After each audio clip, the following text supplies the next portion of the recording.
Jumpa lagi dengan Ogut di Jauh Dekat Film. Kali ini kita membahas Fury yang bersetting di babak terakhir Perang Dunia Kedua, di mana Nazi sudah semakin terdesak oleh Soviet dari timur dan sekutu dari barat. Diceritakan pada April 1945, pasukan sekutu bahkan telah memasuki wilayah Jerman. Disebutkan jika satu pertempuran yang melibatkan barisan lapis baja telah terjadi dengan sangat sadis dan hanya menyisakan sebuah tank milik sekutu. Sebuah tank Sherman bernama Fury dengan komandan krunya Don Wardaddy Collier, seorang tanker yang telah berperang sejak kampanye Perang Dunia Kedua di Afrika. Wardaddy berhasil bertahan hidup hingga Perang Dunia Kedua menginjak babak akhir. Namun di seluruh penjuru Jerman, skirmish mematikan masih terus terjadi dan korban sia-sia terus berjatuhan. Wardaddy sendiri terus-menerus menerima tugas yang berbahaya dan menjalankannya dengan serius. Namun sampai kapan ia dan krunya bertahan sebelum Perang Dunia Kedua benar-benar berakhir? Film dimulai di sebuah padang bekas pertempuran yang kini terselimuti oleh asap dan api, berbaur dengan kabut subuh dan bau anyir darah di udara. Seorang tentara Jerman melintas dengan kuda putihnya. Ia berlalu sampai di sisi salah satu tank. Setelah puas menghabisi tentara ini, sersan bernama Don Collier ini masuk kembali ke dalam tanknya, di mana ia berusaha menghibur krunya atas kematian salah satu temannya. Sisa krunya kini tinggal Gurdu sebagai driver tank, Boyd Bible sebagai gunner, dan Grady sebagai mekanik yang saat ini sibuk memperbaiki tank Sherman ini.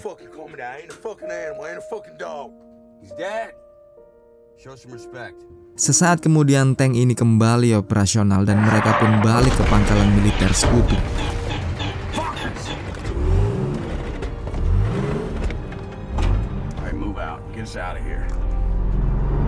Di sini mereka mengisi bahan bakar dan menyetok peluru untuk bersiap segera keluar sekali lagi. Namun Wardaddy dihentikan oleh salah seorang perwiranya yang bertanya apa yang terjadi dengan anggota peleton lainnya. Wardaddy membalas jika tanknya, Fury, ialah satu-satunya yang selamat dari pertempuran maut di hari sebelumnya. Barulah di saat yang agak tenang, terlihat Wardaddy yang sehari-harinya bersikap keras dan tangguh ini mulai breakdown. Emosinya tak tertahan lagi mengingat satu demi satu kawannya tewas dalam pertempuran yang susul-menyusul dari Perancis hingga Jerman. Di sisi lain, seorang serdadu muda muncul. Ia adalah Norman, juru ketik militer yang sekarang malah ditunjuk menjadi gunner untuk Wardaddy. Wardaddy sendiri sangat keberatan dengan dimasukkannya Norman ke dalam krunya. Bukan karena apa-apa, ini hanya karena usia Norman masih sangat muda dan ia belum punya pengalaman bertempur sama sekali. Demikian pula dengan anggota kru Fury yang lain. Mereka menganggap Norman hanyalah bocah kemarin sore dan kehadirannya ditakutkan malah menjadi beban saat mereka bertempur nantinya.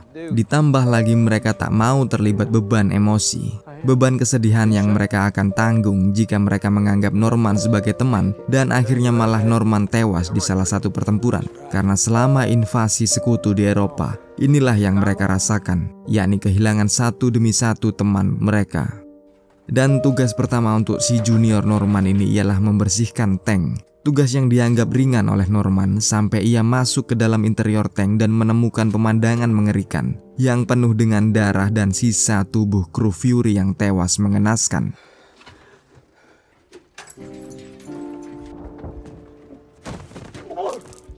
Sementara itu Wardaddy kembali ditugaskan dalam satu patroli untuk menemui Kompi B atau Kompi Baker guna bersama merebut dan mengambil alih sebuah kota di pelosok Jerman. Maka tank-tank ini pun berangkat, semua kru pada posisinya sekarang, dan Norman sendiri ditempatkan sebagai gunner berdampingan dengan kokpit Gurdu yang menyetir tank. Perintah untuk Norman hanya satu, menembak mati setiap Nazi atau Wehrmacht yang dilihatnya. Para kru Fury sendiri jelas telah lama bersama. Mereka telah banyak bertempur di berbagai medan. Dan meskipun anak buah Wardaddy ini terlihat sering bertengkar satu sama lain, kesemuanya memiliki kedekatan yang akrab.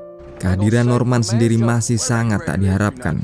Boyd, Gordo, dan Grady menganggap Norman tak layak bergabung dengan mereka karena memang Norman ini masih sangat junior dan tak bisa bertempur. Ini langsung terbukti saat terjadi insiden di satu jalan di mana Norman benar-benar tak berfungsi sebagai tentara.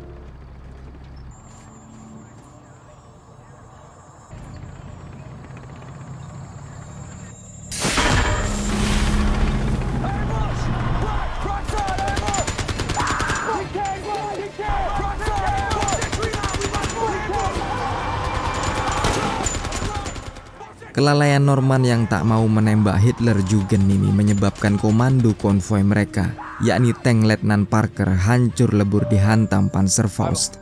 Ini membuat War Daddy marah besar terhadap Norman, karena Normanlah mereka kehilangan satu aset yang penting dari konvoi ini. Matinya Letnan Parker membuat tank Fury dan War Daddy menjadi pemimpin konvoi dan memutuskan untuk melanjutkan perjalanan ke lokasi Kompi Baker. Setelah beberapa saat, War Daddy akhirnya sampai di titik Kompi Baker. Ia segera menemui Kapten Wagoner dan diperintahkan agar membawa konvoinya yang kini hanya tersisa 4 tank untuk menyusul pasukan Amerika yang sedang terjebak. Untuk ini, Kapten Wagoner memberikan beberapa peleton anak buahnya sebagai bantuan infanteri. Maka berangkatlah War Daddy dengan tambahan misi baru ini. Tank-tank konvoi ini sudah penuh dengan infanteri Kapten Wagoner, melaju pelan sampai mereka tiba di sebuah area lapang yang mencurigakan.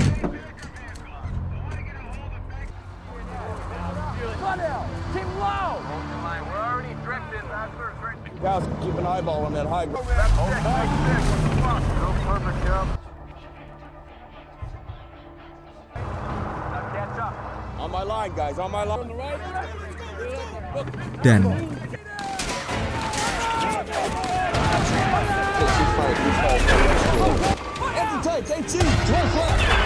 medan terbuka ini menjadi keuntungan Jerman yang memiliki artileri anti-tank di seberang.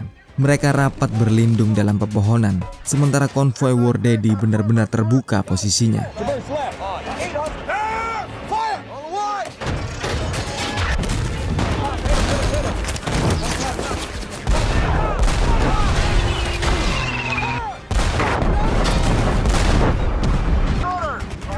Norman sendiri menghadapi aksi brutal dan frontal ini sekali lagi tak berfungsi sebagai serdadu. Ia malah frustasi dan ketakutan.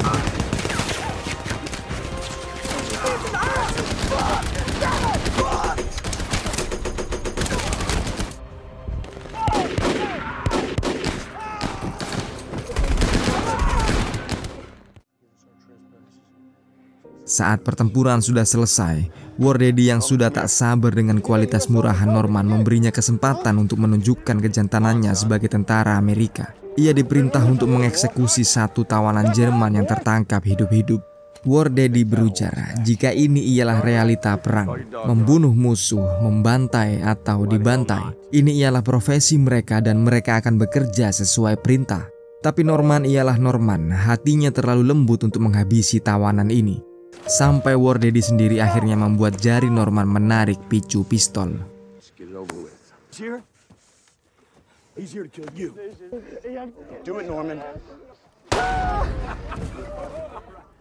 Seusai pertempuran ini, perjalanan sekali lagi dilanjutkan. Konvoi War Daddy bersama dengan pasukan dari Kapten Wagoner akhirnya sampai di sebuah kota kecil yang saat ini penuh dengan kabut dan tampak tak berpenghuni. Atmosfer perang telah membuat segalanya semakin misterius di sini.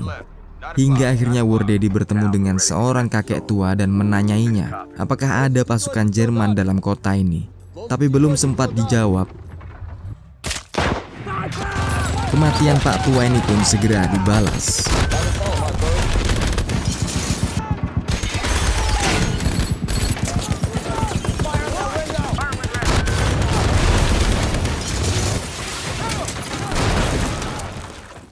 Di sisi jalan yang lain, keluar seorang warga sipil mengibarkan bendera putih. Ia mengatakan jika di gedungnya banyak tentara Jerman yang ingin menyerah.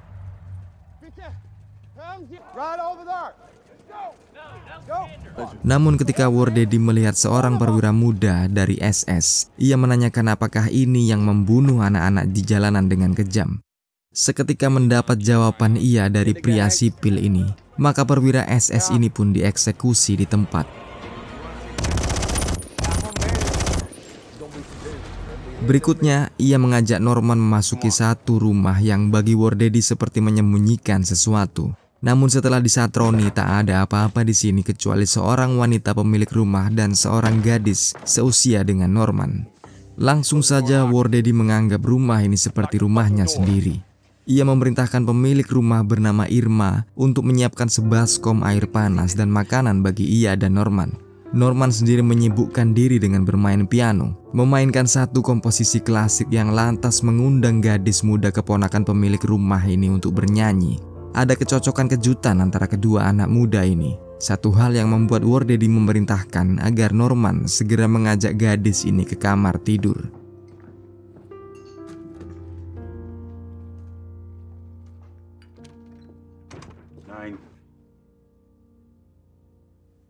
Tapi setelah Norman tuntas berduaan, datang kru yang lain yang sudah agak mabuk dan cenderung mengacaukan suasana rumah ini. Mereka protes kepada Wardaddy karena hanya mengajak Norman ke dalam rumah. Namun Wardaddy hanya diam membisu sampai tiba-tiba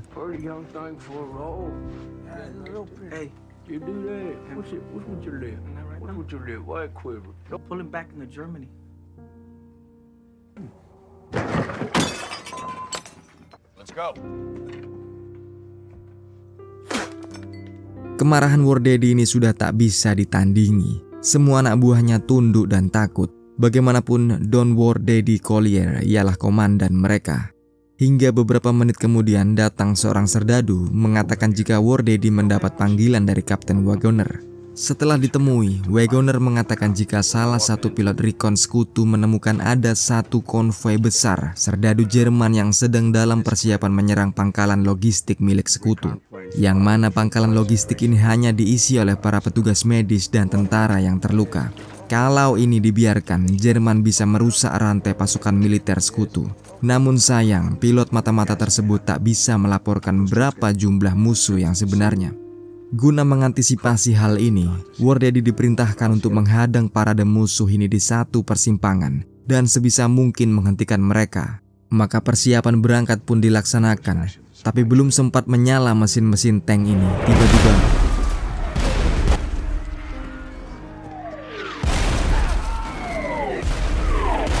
saat pukulan artileri ini selesai, Norman keluar dari bawah tank dan melihat jika rumah Emma dan Irma sudah ikut hancur lebur. Tak ada penghuninya yang selamat.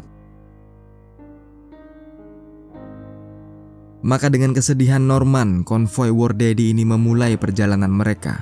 Semua tampak waspada kecuali Norman yang larut dalam lamunan risaunya.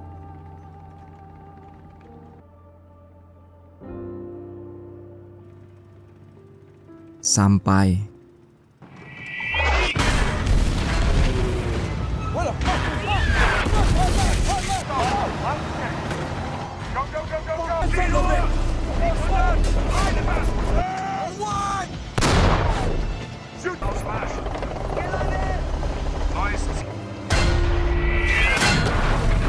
jelas sudah pertempuran kali ini tak ada Sherman yang sanggup berduel dengan Tiger milik Jerman.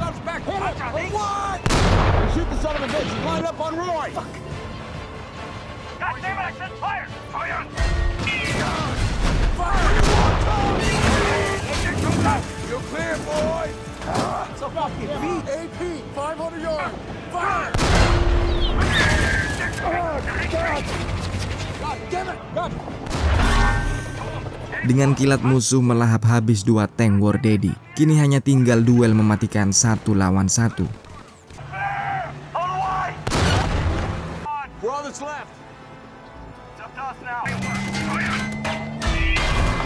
Wardaddy langsung memanfaatkan kecepatan dan manuver Sherman-nya untuk menghadapi kokohnya armor Tiger.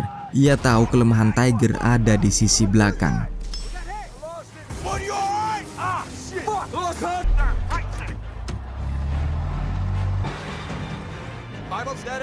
Sampai momentum yang pas dan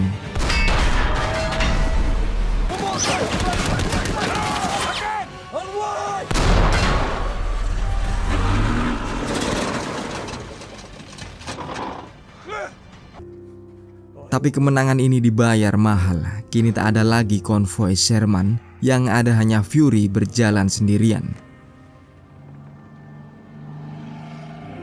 Sampai mereka tiba di sebuah persimpangan jalan yang dimaksud, dan kenaasan sekali lagi menghampiri.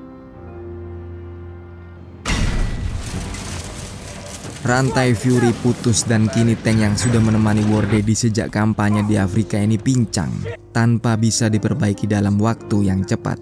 Maka Norman diperintah untuk scouting ke puncak bukit, mengawasi jika ada pergerakan musuh, sementara kru War Daddy berusaha memperbaiki Fury. Tapi saat Norman kalem mengintai, muncul parade SS dengan nyanyian patriotik mereka. Norman menebak ini ialah satu batalion penuh. Paling tidak ada 300 kepala dengan senjata lengkap.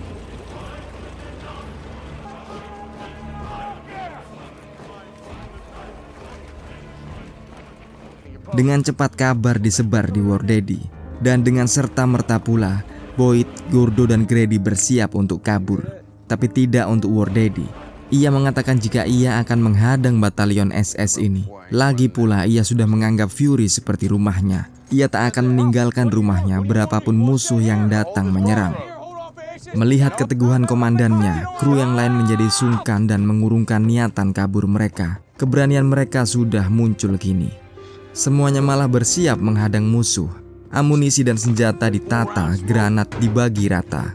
Mereka tahu jika pertempuran berikutnya hanya bisa selesai jika maut sudah datang. Saat semua persiapan pertahanan sudah rampung, kru War Daddy pun menunggu musuh dari dalam tank. Kematian sudah mengintai dan tak ada salahnya bergembira untuk yang terakhir kali. Mereka pun minum-minum dan menghabiskan waktu sebahagia mungkin. Sampai akhirnya Norman mengintip dan mengerti jika mereka sudah dikelilingi oleh SS. Kru menjadi sunyi, semua siap dengan senjata masing-masing. Sampai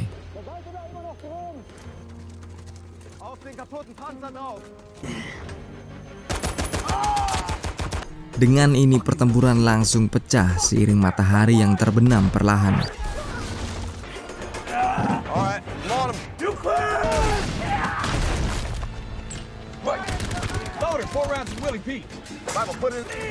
Dalam kegelapan, pertempuran menjadi semakin liar.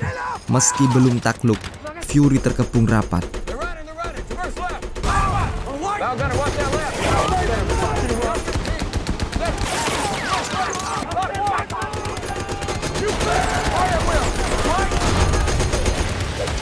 Tapi situasi menjadi semakin sadis saat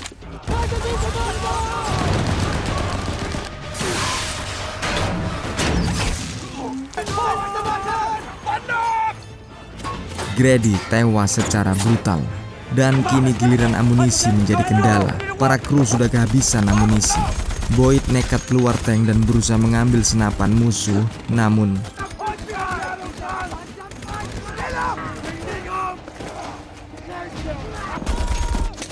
beruntung Norman dalam siaganya bisa membantu Boyd. Dalam tank sendiri kenaasan juga menimpa Gordo yang harus mati dengan granatnya sendiri. Di atas, War Daddy masih sibuk menunggang kaliber 50-nya.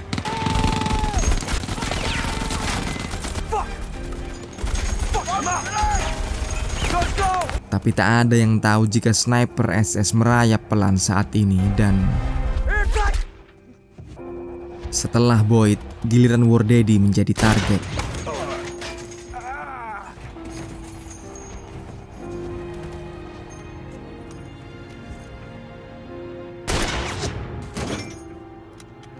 Merasa waktu sekaratnya sudah tiba, War Daddy berdiam di dalam tank.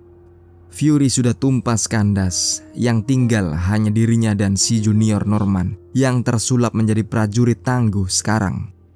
Ia memperingatkan Norman agar tak sekali-sekali menyerah. Menyerah pada SS ialah perbuatan gila karena Norman bisa disiksa secara brutal.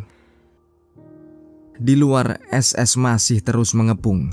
War Daddy segera menyuruh Norman untuk membuka palka bawah dan melarikan diri. Ia sendiri berniat mati di dalam Fury. Dan benar, seorang SS menaiki tank, membuka palka atas untuk menjatuhkan granatnya dan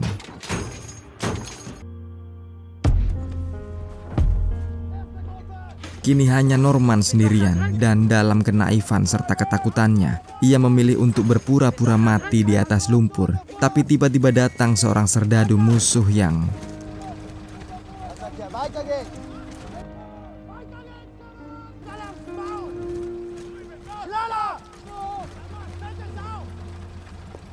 Norman masih sangat beruntung. Tak terasa Norman tertidur sampai pagi. Nyawanya selamat dan ia tak terluka. Hanya mentalnya kini yang penuh dengan kesedihan. Semuanya terjadi begitu cepat. Ia pun naik masuk ke dalam tank sekali lagi. Hanya ada bau mesiu dan anyir darah di sini selain mayat-mayat kawan dan komandannya. Ia pun mengambil pistol War Daddy dan Easy boy. Easy now. One's alive. Dan inilah Norman, satu-satunya yang selamat dari pertempuran super dahsyat tadi malam. Tak ada yang tersisa dari Fury kecuali prajurit junior yang baru ikutan perang. Di akhir film terlihat bangkai Fury dikelilingi oleh sedemikian banyak prajurit SS. Kalah, namun berhasil membuat SS membayar dengan harga yang luar biasa mahal. Nah, demikianlah Bor perjumpaan kita kali ini. Semoga Ogut bisa menemani kalian di rilisan berikutnya. Wassalamualaikum, yuk, bye.